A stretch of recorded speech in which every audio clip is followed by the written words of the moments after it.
Jai Hind everyone. My name is Lalit Sharma. I welcome you all to UC Academy, a one-stop solution for CAPF preparation. तो आज हम बात करेंगे weekly current affairs. ये हमारी series चलेगी continuous आपके एग्जाम तक. इसमें हम जो वीक में कुछ स्पेशल करंट अफेयर्स रहेंगे जो आपके पेपर 1 को कैटर करेंगे, जो आपके आते हैं, जिनके ऊपर आपके एमसीक्यू पूछे जाते हैं या पीवाईक्यू आपने देखे होंगे, जैसे ये एक ग्लिम्स है. तो हम ये स्टडी करेंगे और उसके बाद हम न्यूज़पेपर के आर्टिकल्स को पढ़ेंगे कि क्यों हमें वो न्यूज़पेपर पढ़ना चाहिए, क्यों उसका वो आर्टिकल हमें पढ़ना चाहिए, किस तरह यूपीएससी आपके सीएपीएफ में क्वेश्चन पूछ रहा है. मैंने खुद 3 बार कंटिन्यूसली क्लियर किया है, एनालिसिस किया है, पैटर्न स्टडी किया है. तो उसी हिसाब से हम आपको आज से पढ़ाएंगे ये कि किस तरह आपको न्यूज़पेपर पढ़ना चाहिए और हम आपको डेडिकेटेडली तैयारी करवाएंगे. So let's get started. तो ये आपका वीकली करंट अफेयर चलेगा. तो शुरुआत करते हैं आज की. तो ये आपने लास्ट वीक आपने पढ़ा होगा, न्यूज़पेपर में आया था, failure to meet climate targets doesn't make COP irrelevant. तो आपने अभी देखा होगा कि अभी सीओपी 30 होने वाली है ब्राजील में, बेलम में.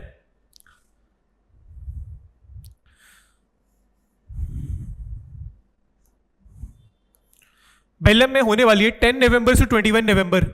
ये आपकी सीओपी होने वाली है यूएनएफसीसी की. तो ये न्यूज़ में है और ये न्यूज़ में क्यों आपको पढ़नी चाहिए उसके बारे में बात कर लेते हैं. पहले पीवाईक्यूज देख लेते हैं एक बार कि क्यों हमें ये पढ़ना चाहिए. देखिए ये 2025 के दोनों एमसीक्यूज है सीएपीएफ में. पहला क्वेश्चन है, इंडिया की टारगेट, की क्लाइमेट टारगेट इंक्लूड, 3 ऑप्शंस हैं. Reduction of 30 to 35% in green house gases emissions intensity by 2030, एक ऑप्शन है. अगले ऑप्शन है, increase in non fossil fuels energy capacity to 500 gigawatt. अगली ऑप्शन है, achieving net zero emissions by 2070. तो ये सब जो थे वो पंचामृत दिए थे जब सीओपी 26 हुई थी ग्लासगो में.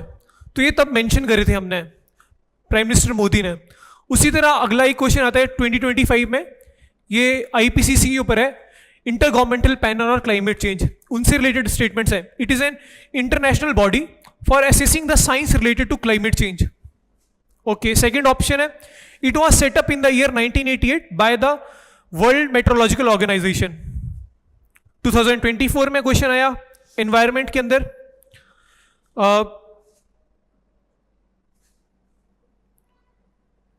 अब देख पाएंगे आप कि which one of the following statements with regard to UNCC COP28 is not correct. The global stocktake is central outcome of COP. It recognized the need to limit global warming to 1.5 degrees Celsius. It directed the developing countries to lead the transition away from the fossil fuel. और fourth option है, it emphasized accelerated phase down of coal power. तो ये CAPF ने अभी 2024 और 25 में पूछा हुआ है. तो ये हमारे लिए आर्टिकल इंपॉर्टेंट हो जाता है और किन गाइडलाइंस के ऊपर इंपॉर्टेंट हो जाता है वो भी हमने देखा. तो अब इसके आर्टिकल के बारे में बात कर लेते हैं कि इस आर्टिकल में बात क्या कर रहे हैं. ये हमें की रखना चाहिए सीएपीएफ पेपर 1 के लिए. तो एक तो ये रखना चाहिए सीओपी 30 है और ये नवंबर 10 से लेकर 21 तक हो रही है बेलम ब्राजील में. ये आपको रखना है यहाँ, ये आपके लिए यहाँ लिख दिया गया है. तो कई बार मैच द कॉलम भी वो दे देता है, तो हमें पता होना चाहिए 4 पिछली क्या है. सीओपी 27 शर्म एल शेख इजिप्ट में हुई है. सीओपी 28 दुबई में हुई थी यूएई. सीओपी 29 बाकू अजरबैजान और सीओपी 30 बेलम ब्राजील. तो ये था. अब इसके अंदर बात क्या होगी, what are the likely outcome of COP 30. तो ये ब्राजील प्रेसिडेंसी में है. तो इसमें ये बात कर रहे हैं कि जो सीओपी 29 हुई थी उसमें प्रॉमिस किया गया था to scale up the climate finance 100 billion to 300 billion per year by 2035. ठीक है, तो ये इसी की बात करेगा और ये बात करेगा the presidency will try to deliver a road map to raise 1.3 trillion of climate finance a year by 2035. और इसके आगे एक चीज और है which is known as Baku to Belem road map to 1.3T. तो ये एक की लाइन आ सकती है कि आपके एमसीक्यू में आ सकता है कि in which of the following COP has been it is mention to Belem Baku to Belem road map to 1.3T. तो ये हमने देखा. तो इसमें ये की चीजें थी जो पढ़नी चाहिए. और बाकी की there has been need to reform as there has been failure to make big decisions. Even if two countries do not agree on some decision cannot be made because, ये इंपॉर्टेंट लाइन हो जाएगी, the UNFCCC works through consensus. In a way, every country has a veto. However, COP is not just about arriving at big decisions. तो आप देख रहे हो ये important line हो सकती है कि यूएनएफसीसी में कंसेंसस के बेसिस पे चलता ही नहीं चलता है। तो आप देखते हैं कि हर कंट्री के पास वीटो है, यूएनएफसीसी वर्क थ्रू कंसेंसस। तो ये अगले साल किसी तरह की क्वेश्चन बन सकता है। और हम जो पीछे है एमसीक्यू उनको भी सॉल्व करते हैं कि कैसे तुम्हें पेपर में सॉल्व करना चाहिए उनको, और वो क्यों सही है, तो वो उसके बारे में बात करेंगे। देखो, सबसे पहले बात करते हैं आईपीसीसी वाली बात। It is a international body for assessing the science related to climate change. भाई इसके नाम में ही क्लाइमेट चेंज है, तो क्लाइमेट चेंज से होगा तो सही है। अगला, it is set up in 1988 by the world meteorological organization. तो मैंने तो इसको वैसे सही माना है, बट ये गलत भी हो सकती है क्योंकि इसको दो ऑर्गेनाइजेशंस ने बनाया था, यूएनईपी प्लस डब्ल्यूएमओ। तो अब ये यूपीएससी के विजडम के ऊपर है कि वो इसको सही मानता है गलत मानता है, बट ये दो ऑर्गेनाइजेशन ने मिलकर बनाया था। तो इसका ऑप्शन ये दो सही भी हो सकती है, एक गलत भी हो सकती है, वो अगले साल आंसर की आएगी तब पता लगेगा। ओके, और क्योंकि कुछ क्वेश्चंस हमेशा रहते हैं जो डाउटफुल रहते हैं कि नहीं पता होता कि क्या हो सकता है। अच्छा, अगला है की climate targets include reduction of 30 to 35% in the green house gas emission intensity by 2030। मैं ये बताऊंगा मैंने गलत क्यों किया है इसको। अगला है increase in non fossil fuel energy capacity to 500 megawatt. ये बिल्कुल सही बात है, पंचामृत में हमने बात करी थी। नेट जीरो एमिशन बाय 2070, ये भी हमने पंचामृत में बात की थी। ये गलत क्यों है? क्योंकि इंडिया ने प्लेज किया हुआ है, हमारा जो एनडीसी थे, नेशनल डिटर्मिन्ड हमारे जो थे कॉन्ट्रीब्यूशंस, एनडीसीज हमने वो बताए हैं क्या है, वो आगे तुम्हें पढ़ाऊंगा। तो इसमें था India pledge to reduce the emissions intensity of its GDP by 45%। ये हमने अपडेट कर दिए हैं, ये हमारे अपडेटेड एनडीसीज हैं।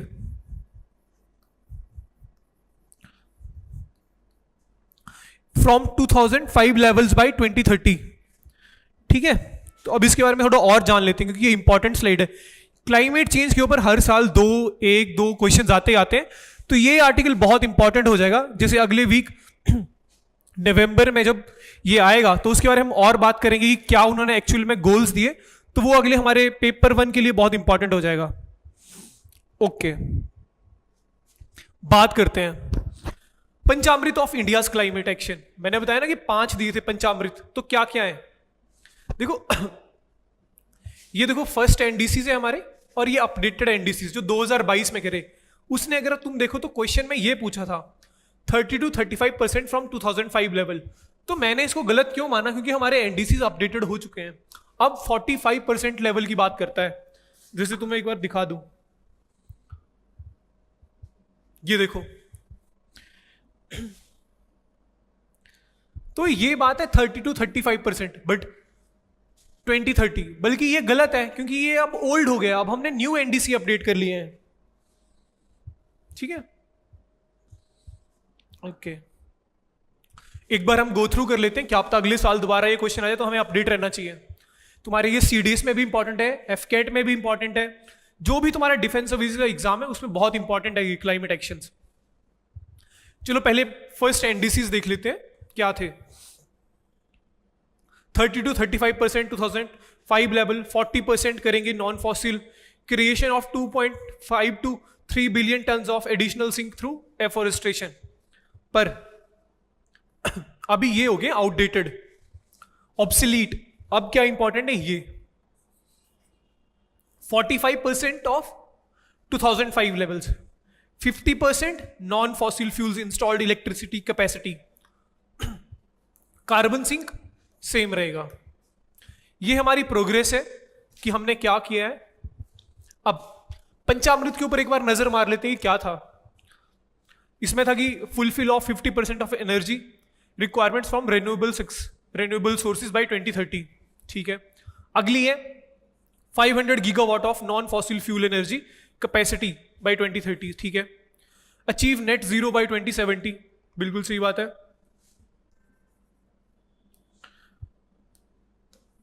अगला है cut carbon intensity of the economy by 45% by 2030, reduce 1 billion ton of projected carbon emission by 2030। तो ये हमारे पंचामृत थे। अब पंचामृत के साथ साथ हमें ये भी पढ़ना चाहिए, national air quality index NAQI।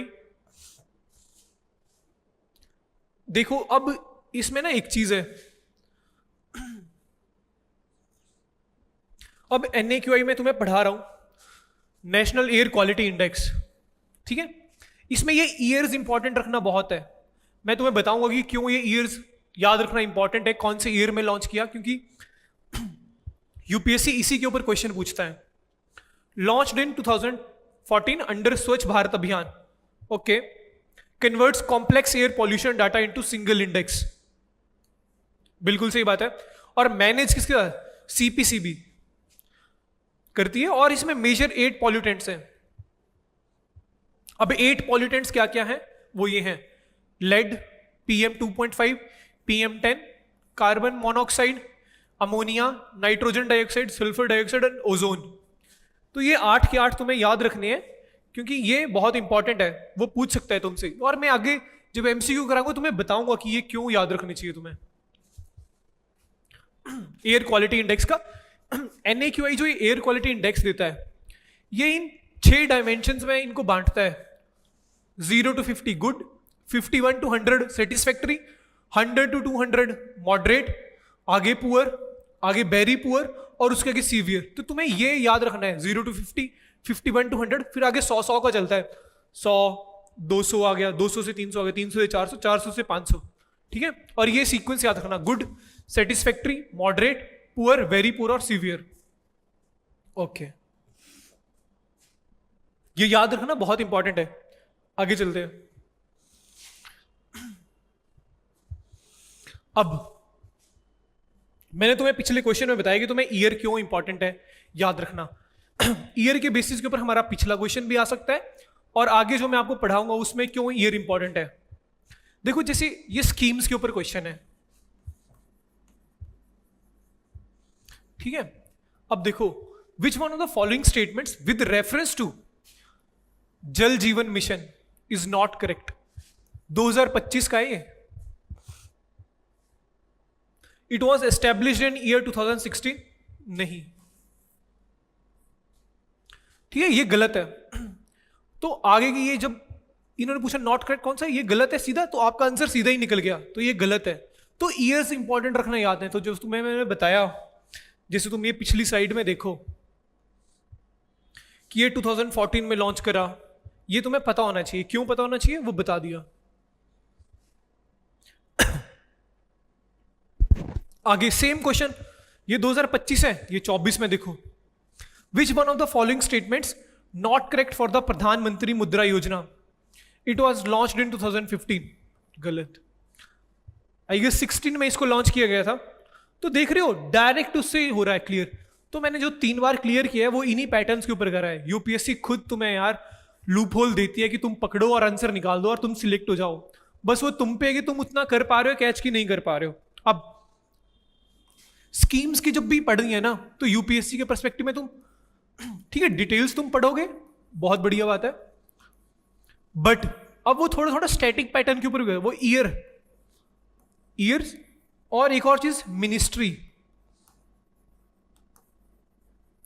कि कौन सी मिनिस्ट्री उसको लॉन्च कर रही है। अब उसका पीवाईक्यू तुम देखो, ये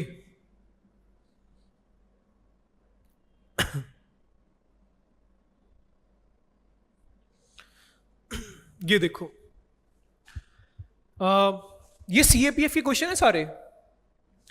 the national council of science museums, ये 2024 का क्वेश्चन है।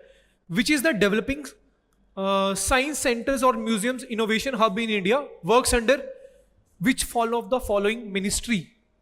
तो देख रहे हो स्कीम्स में 2 चीजें पूछेगा वो, मिनिस्ट्री, ईयर, और जो तुम्हारी डिटेल्स हैं। डिटेल्स ज्यादातर सही होती हैं कि हाँ भाई वो उसके लिए काम करे। जब हम एक सीरीज करेंगे पीवाईक्यू की, उसमें मैं सॉल्व भी कराऊंगा तुम्हें कि किस तरह तुम्हें पीवाईक्यू अटेम्प्ट करने चाहिए, क्योंकि मैंने 3 बार कॉन्टिन्यूसली क्लियर किया, तो मुझे पैटर्न पता है कि उसका किस तरह तुम एलिमिनेट कर सकते हो और ऑप्शंस के ऊपर पहुंच सकते हो। तो देख रहे हो यहाँ पे मिनिस्ट्री तो इसके अंदर मिनिस्ट्री ऑफ कल्चर है। तो ये पीवाईक्यू बेस है। तो अगली जो हम स्कीम पढ़ेंगे उसमें हम ईयर के ऊपर ज्यादा ध्यान देंगे। Okay, Kerala joins PM Shri.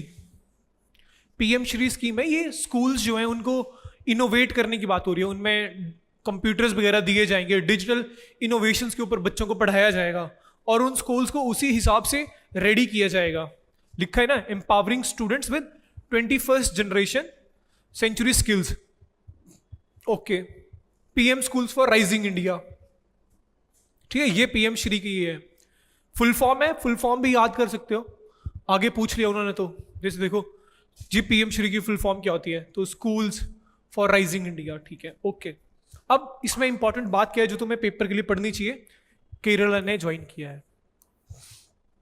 वो तुम्हें बोलेगा कि recently this state has joined the PM Shri, या फिर लिखेगा कि Kerala has not joined the PM SHRI scheme yet, तो उसके हिसाब से आएगा। तो इसमें क्या है कि ये PM SHRI scheme state has bear 40% of the project expenditure like other central schemes.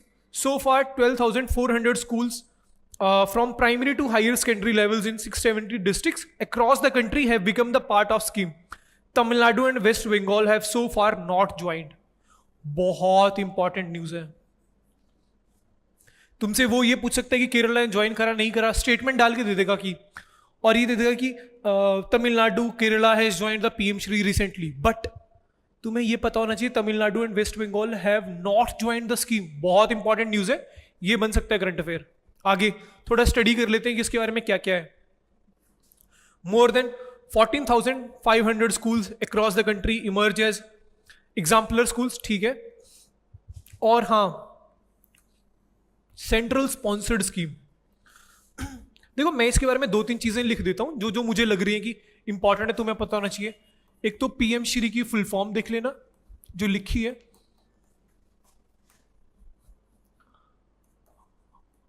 Year कौन से में लॉन्च हुई, 2022। ठीक है, अब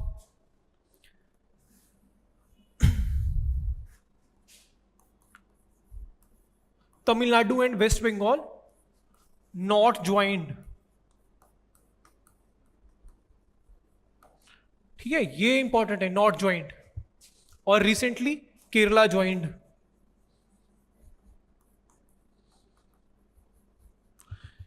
ये देख लो, 1 2 3 4, ये जो मैं तुम्हें बता रहा हूं ना पॉइंट्स, मोस्टली इनके ऊपर घूमेगा क्वेश्चन, तुझे तुम्हारा घूमेगा। और 5वीं चीज सेंट्रल स्पॉन्सर्ड स्कीम है। सेंट्रल स्पॉन्सर्ड स्कीम्स क्या होती हैं, जैसे मैं बता दूं तुम्हें थोड़ा। देखो मोस्टली जो सेंटर की स्कीम्स होती हैं वो 2 तरह की होती है, एक सेंट्रल सेक्टर स्कीम्स और central sponsored schemes. Sector schemes और स्पॉन्सर्ड स्कीम्स, अंतर क्या है इसमें? सेंटर और स्टेट दोनों पार्टी होते हैं। मतलब जैसे मानो इसी स्कीम में ले लो, 60% सेंटर दे रहा है और 40% स्टेट दे रहा है, तो इसके ऊपर भी एक क्वेश्चन बन सकता है तुम्हारा कि कितना कितना कंट्रीब्यूशन है। और जो ये सेंटर सेक्टर होती हैं इनमें 100% सेंटर का होता है। ठीक है, और आगे क्या है, PM Shri schools will showcase all the components of NEP, national education policy 2020। ठीक है, ओके। टोटल प्रोजेक्ट कॉस्ट, ये इसके ऊपर क्वेश्चन नहीं आएगा, ये तुम रहने दो चाहे। और सेंट्रल शेयर विल बी इतना होगा। ठीक है, ओवर द 5 years, तो इसमें इंपॉर्टेंट चीजें एक ही है। तो अगर हम दोबारा पीएम श्री, बहुत इंपॉर्टेंट स्कीम है तब मैं इतना वेटेज दे रहा हूं तुम्हें। पहली चीज, पेन चेंज कर लेता हूं। ठीक है, पहली चीज हम फुल फॉर्म याद रखेंगे, PM schools for rising India. ठीक है, ईयर कौन से में लॉन्च हुई, 2022। टारगेट कितने का है, 5 साल का।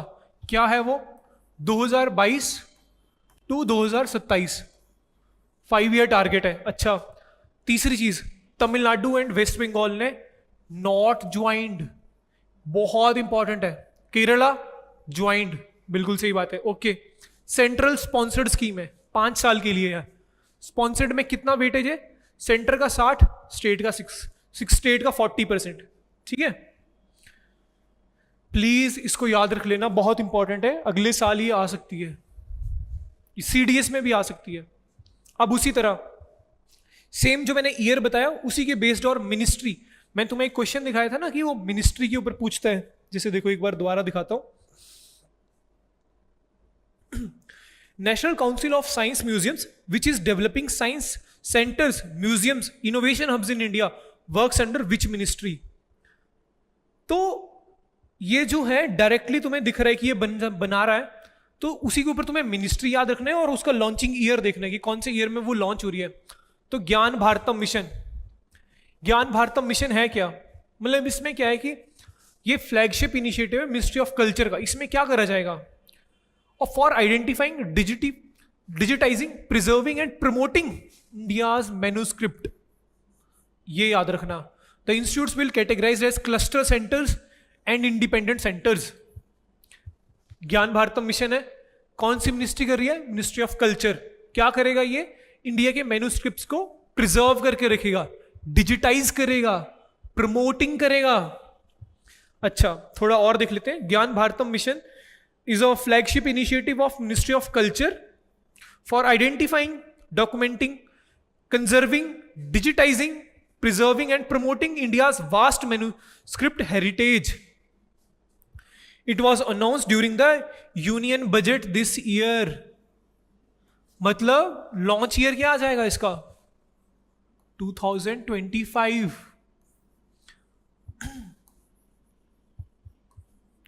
ये बहुत इंपॉर्टेंट है, इनको संभाल के रखना। ओके, आगे चीज है, एक चीज और है कि डेडिकेटेड डिजिटल प्लेटफॉर्म इसके लिए बनाया गया है। क्या है वो? NDR, national digital repository to share India's manuscript heritage world wide. तो ये 2-3 चीजें इस स्कीम के बारे में बहुत इंपॉर्टेंट है। एक बार दोबारा मैं रिपीट कर देता हूं, फिर हम इनके बारे में भी पढ़ते हैं। क्या चीज है?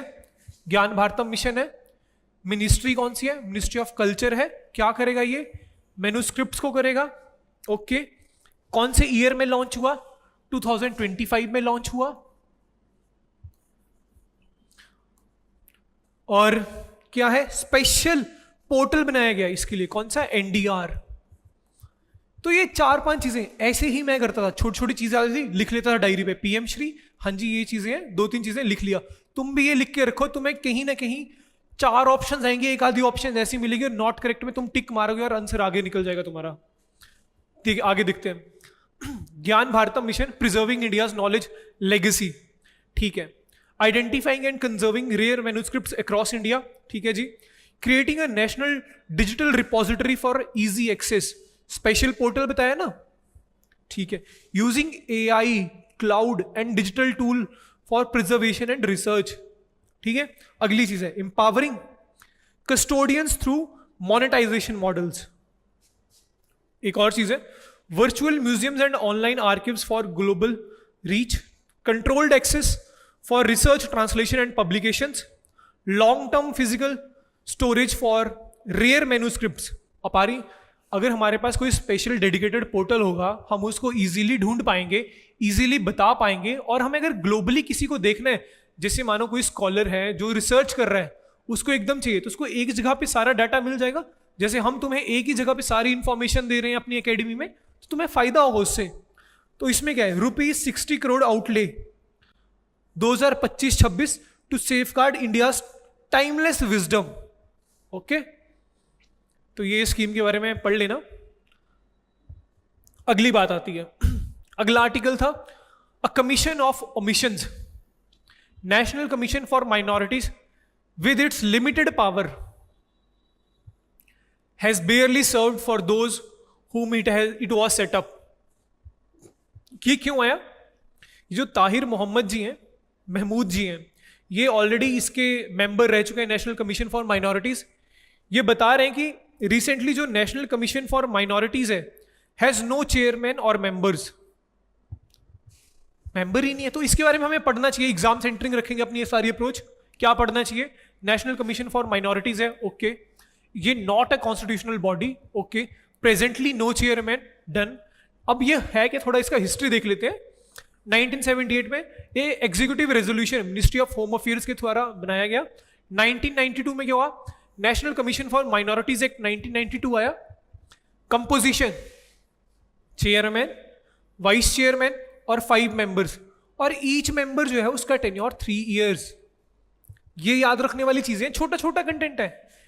92 में जब बनाया तो ये स्टैट्यूटरी बॉडी बन गया, एक्ट आ गया ना, तो ये स्टैट्यूटरी बॉडी बन गया। ओके, आगे अब देखो, इनिशियली 5 रिलीजन थे इसमें, Muslim, Christian, Sikh, Buddhist and Parsis. याद रखने वाली चीज क्या है, 2014 में जैन्स भी ऐड कर दिए गए। Constitutional provisions related to minorities क्या क्या है? आर्टिकल 29 क्या करता है, प्रोटेक्ट करता है इंटरेस्ट ऑफ माइनॉरिटीज, ठीक है। आर्टिकल 30 क्या करेगा, प्रोटेक्शन किसकी करेगा, जो माइनॉरिटी एजुकेशनल एंड इंस्टीट्यूशंस है उनको एस्टेब्लिश और एडमिनिस्ट्रेशन में हेल्प करेगा। Religious and linguistic minorities constitution बताता है हमारा, ये इंपॉर्टेंट चीज है। 2 टाइप ऑफ माइनॉरिटीज जो हमें कॉन्स्टिट्यूशन से देखने को मिलती है, रिलीजियस एंड लिंग्विस्टिक माइनॉरिटीज, ठीक है। Article 347 language spoken by a section of the population. Article 350 special officer for linguistic minorities and his duties. Article 350 है provision for instruction in mother tongue primary stage. ये तो बहुत important है। तुमने अगर CPF का पेपर ढंग से देखा होगा तो जब पंचायती राज में हम बात करते हैं तो डायरेक्टली आर्टिकल्स भी पूछ लेता है। तो मुझे ऐसा लग रहा है ये आर्टिकल इंपॉर्टेंट है, क्योंकि आजकल तुम देखते हो कि मदर टंग की बात ज्यादा चलती है, कि जो बच्चे हैं वो अपनी मदर टंग में पढ़ेंगे तो इनिशियली तो उनको इजीली समझ पाएंगे, बाद में वो लैंग्वेज चेंज कर सकते हैं अकॉर्डिंगली।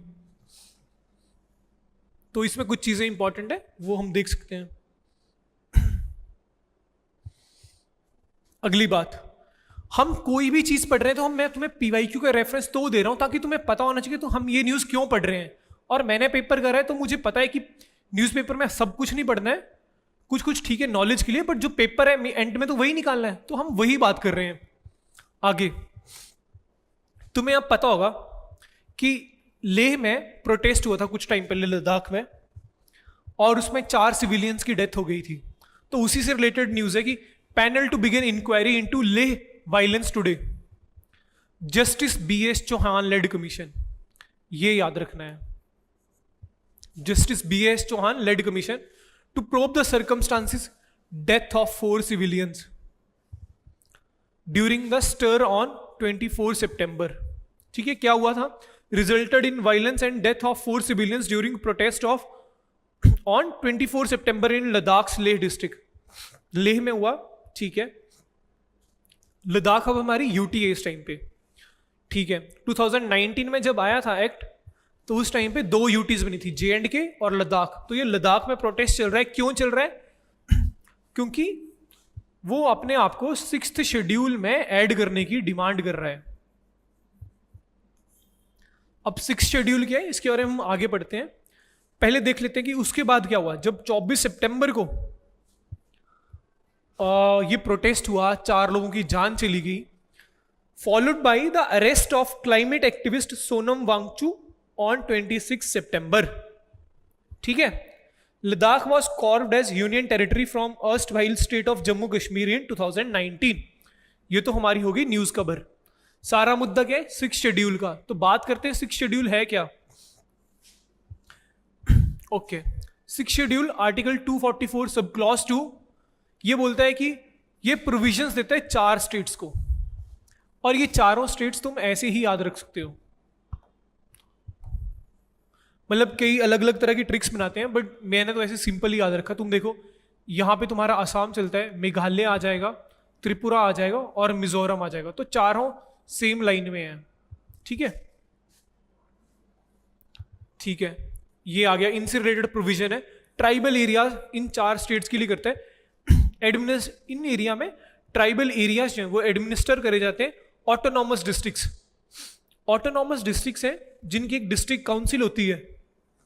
उस डिस्ट्रिक्ट काउंसिल में नॉट ग्रेटर देन 30 मेंबर होते हैं, जिनमें से 4 को मैक्स गवर्नर अपॉइंट कर सकता है और 26 इलेक्टेड होते हैं।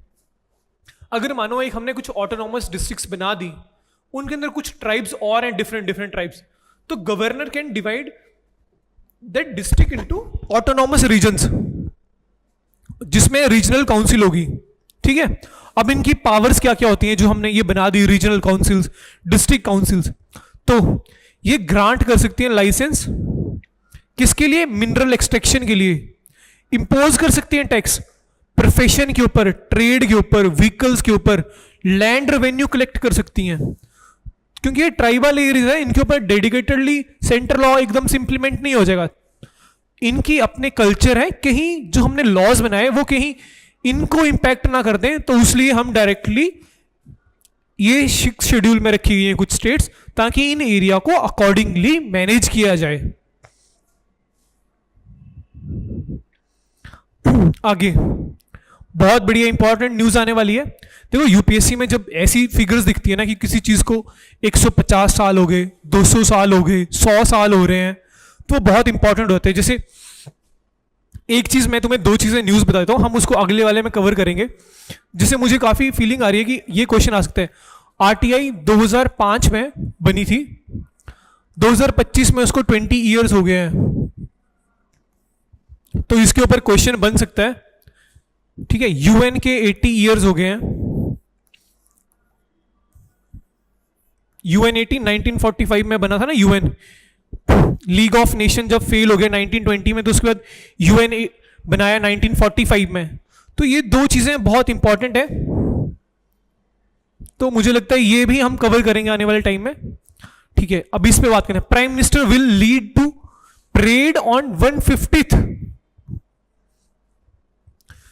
Birth anniversary of Sardar Vallabhbhai Patel, ठीक है। क्या है, न्यूज पे चलते हैं। राष्ट्रीय एकता दिवस, मतलब सरदार पटेल जी ने यूनाइट करा था ना हमारी प्रोविंसेस को, तो उसी के कंटेक्स्ट में बात हो रही है कि Rashtriya Ekta Diwas parade near Kevadia in Gujarat on the occasion of 31 October to commemorate 150th birth anniversary. अब ये 150 हो रही है, तो सिंपल क्वेश्चन आता है कि बर्थ कब हुआ था?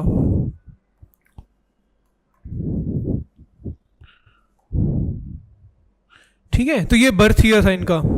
आगे, built around the theme of unity in diversity, और जो हमने सरदार पटेल जी का स्टैचू ऑफ यूनिटी इनॉग्रेट किया गया था 2018 में। देखो ईयर्स के ऊपर यूपीएससी बहुत क्वेश्चन पूछता है, तो मस्ट हमें ईयर्स याद रख लेने चाहिए। जो मैं ये हाईलाइट करके तुम्हें बता रहा हूं, एक कॉपी पे लिख लो छोटा छोटा, बस उतना ही पढ़ना है। सरदार पटेल जी का क्या था? पिविटल रोल था Sardar Patel in the formation of independent India by uniting 562 princely states.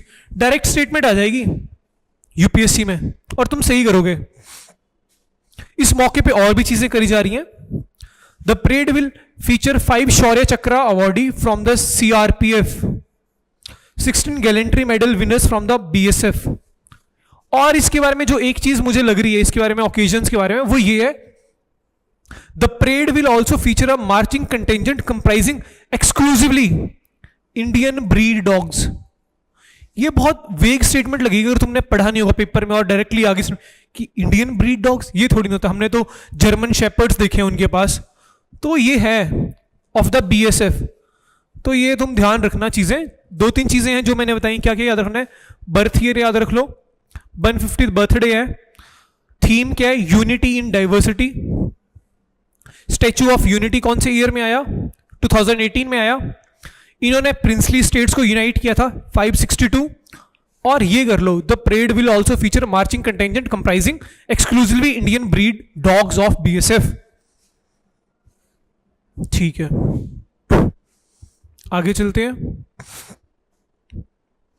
देखो क्लाइमेट चेंज का मैंने तुम्हें टॉपिक इनिशियली भी करवाया, क्योंकि उसके ऊपर यूपीएससी बहुत क्वेश्चन पूछता है। वो देखता है कि तुम अपडेटेड हो या नहीं हो। आज के टाइम पे कितनी चीजें हो रही है, अर्थक्वेक आ रहा है, लैंडस्लाइड हो रही है, डिफॉरेस्टेशन हो रहा है, क्लाइमेट का इतना बुरा हाल है कि गर्मियों में टेम्परेचर बहुत ज्यादा चला जा रहा है। अभी तुमने मानसून में देखा कितना एक्सट्रीम मानसून हुआ, कितना फ्लड्स आए। तो क्लाइमेट वाला सेक्शन बहुत इंपॉर्टेंट है। उसी तरह कौन सी वाइल्ड लाइफ सेंचुरी नहीं बनी, कौन सा नया टाइगर रिजर्व बना, कौन सा नया नेशनल पार्क बना, तो ये चीजें इंपॉर्टेंट होती है। तो उसी तरह ये है Saranda forest and the case for a sanctuary before Supreme Court. The Supreme Court has directed the Jharkhand government to notify an area of 314 square kilometre as a wildlife sanctuary while hearing a plea which sought compliance with the July 2022 judgment of the National Green Tribunal Eastern Zone Bench. ठीक है, तो ये इसके बारे में की take Awez जो लिखे हैं. द सुप्रीम कोर्ट ने क्या किया, ऑर्डर किया झारखंड गवर्नमेंट को to notify Saranda forest as wildlife sanctuary. ठीक है, थोड़ी सी चीजें क्या है, सरांदा फॉरेस्ट किस लिए फेमस है? लार्जेस्ट साल forest in Asia located in Jharkhand. अब साल ट्री क्या है? मॉइस्ट डेसिडियस ट्री है. डायरेक्ट क्वेश्चन आ सकता है. Saranda means the land of 700 hills. Nearly 80% of human population belong to Ho, Munda, Oraon and some primitive tribes. तो ये इंपॉर्टेंट न्यूज है, आ सकता है क्वेश्चन डायरेक्टली इसके ऊपर. देखो मैं तुम्हें ज्यादा नहीं करवा रहा, बिल्कुल लिमिटेड करवा रहा हूं जितना पेपर में आएगा. ओके, अगला न्यूज है एशियान समिट. इसको बताने से पहले तुम्हें बता देता हूं कि क्यों इंपॉर्टेंट है. एशियान समिट क्वेश्चन आ चुका है, देखो 2024 में क्वेश्चन आ गया है. Which of the following countries chaired the 43rd ASEAN summit. Direct question है, पढ़ना इंपॉर्टेंट है. अगला ये देखो 2025 में आया. Based on the year of their establishment arrange the following regional organisation in the correct chronological order. देख रहे हो डायरेक्ट क्या पूछा है, ये एससीओ पूछा है. ये क्या है, सार्क पूछा है तुमसे, जिसको अब माना जाता है कि एक तरह से खत्म ही है, चलता ही नहीं है. एपीईसी. और ये कौन सा है तुम्हारा, एशियान. 2 साल कॉन्टिन्यूसली क्वेश्चन आया. 2024 में, 25 में भी आ गया. तुम्हें बस अरेंज करना था. तुम्हें ये पता होता 1967, ठीक है. एससीओ को तो चलो सभी को ही पता है, सार्क का मुझे भी पता था, तो डायरेक्टली तुमने 4 2 3 1 करा, आंसर आ गया डायरेक्ट. ये मुझे नहीं पता था, बट मुझे ये तीनों पता थे, तो मेरा अरेंज करने में इजी हो गया. जैसे देखो ये यहां से अरेंज हो गया मेरा इजीली. तो जिन चीजों के ऊपर यूपीएससी डायरेक्टली पूछ रहा है उन चीजों को प्रिपेयर करके चलेंगे. हम थोड़ा सा पढ़ेंगे, ज्यादा नहीं पढ़ेंगे, लिमिटेड पढ़ेंगे. एशियान समिट है, association for south eastern Asian Nations. कहां पे हो रही है? मलेशिया. पूछ लिया था ना पीछे पीवाईक्यू 2024 में, कोलालंपुर में हो रही है. थोड़ा पढ़ लेते हैं इसके बारे में. 47th एशियन समिट 26 से 28 अक्टूबर मलेशिया में हो रही है. PM Modi to attend ASEAN summit virtually.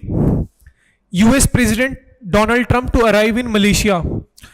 Trump 5 दिन के ट्रिप के ऊपर है, इसके बाद 3 दिन वो जापान में भी जाएंगे. हिस्ट्री क्या है? 1967 Asian was establish, Bangkok declaration. Question बन सकता है इसके ऊपर भी. फाउंडिंग मेंबर्स कौन कौन थे? 5 फाउंडिंग मेंबर्स थे. Indonesia, Malaysia, Philippines, Singapore, Thailand. Done. ASEAN day कौन सा होता है? 8 अक्टूबर, 8 अगस्त. सेक्रेटेरिएट क्या है? Jakarta, Indonesia. डन. मोटो क्या है? 1 विजन 1 आइडेंटिटी 1 कम्युनिटी. ये इंपॉर्टेंट हो सकता है. मेंबर्स कौन कौन है? फिलीपींस 10 मेंबर्स हैं. Philippines, Myanmar, Thailand, Indonesia, Cambodia, Laos, Malaysia, Vietnam, Brunei, Singapore. ठीक है, इतना ही पढ़ना है. इसी के ऊपर क्वेश्चन आ जाएगा तुम्हारे सीडीएस सीएपीएफ में. ये तो मैंने तुम्हें पीवाईक्यू दिखाई दिया कि 43rd कहां पे हुई. ठीक है, ओके.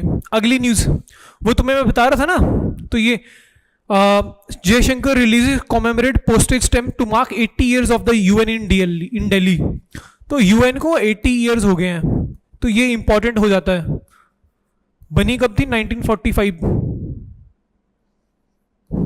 तो इसको हम अगले जब सीरीज आएगी तब कर लेंगे. अगला पुलिस कॉमेमोरेशन डे 21 अक्टूबर. ये क्यों मनाया जाता है? देखो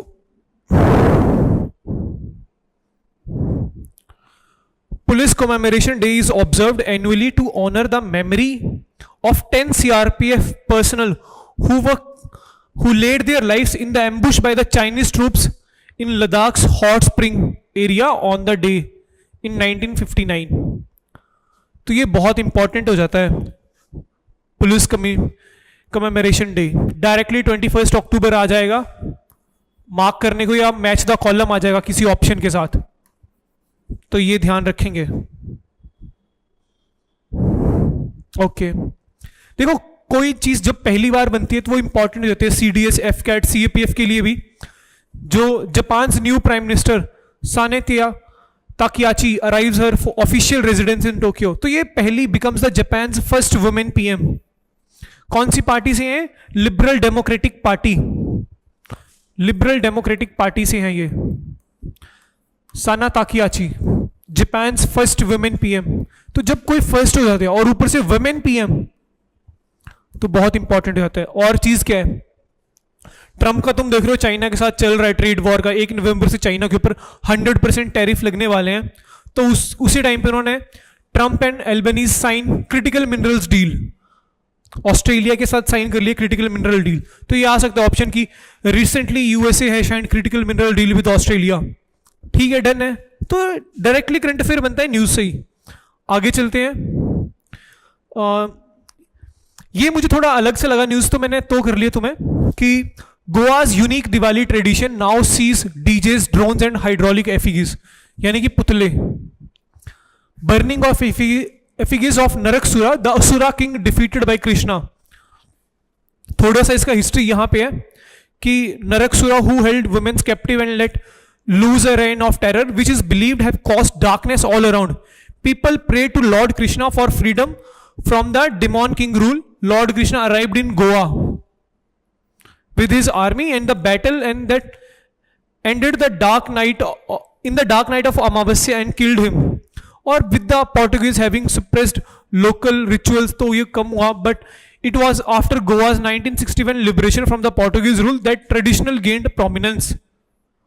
तो ये तुमसे आ सकता है कि एफिगस ऑफ नरकसुरा कहां पे मनाया देखा गया, तो वो गोवा, डायरेक्टली यही है।